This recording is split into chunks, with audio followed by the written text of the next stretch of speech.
Ito ay rated SPG. Striktong patnubay at gabay ng magulang ang kailangan. Maaaring may masiselang tema, lengguwahe, karahasan, sexual, horror o droga na hindi angkop sa mga... May kahinaan nga sa pag-iisip itong ang si Rika dahil nga sa ginamit niya nga ang cellphone nito ni Ikit upang i-post nga ang itsura nga nito ni Ikit.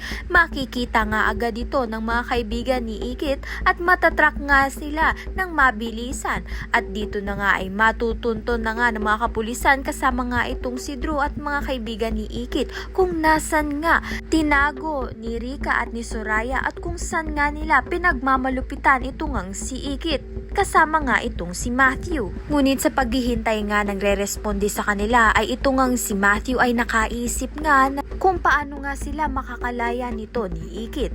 Ngunit dahil nasa piligid nga lang itong si Rika at si Soraya ay masusundan nga sila agad nito. Kaya naman nga itong si Ikit ay mapapahamak nga dahil nasundan nga siya nito ni Rika.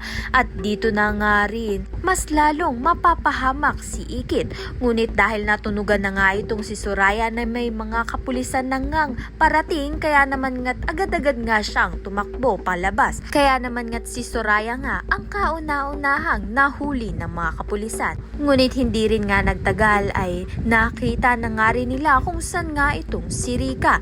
At dito nga ay pinosasa na nga itong si Rika at makukulong nga ng panghabang buhay dahil nga itong si Ikit ay meron ngang ebidensya na magpapatunay na si Rika nga ang pumaslang sa tatay gani niya at dito na nga ay nabigyan na nga ng hustisya ang pagkamatay nga ng kanyang ama. Matuldukan na nga kaya ang kasamaan nga nito ni Rika at ni Soraya. Ayan at iba pa ang dapat nating pakaabangan. Maraming salamat sa iyong panonood.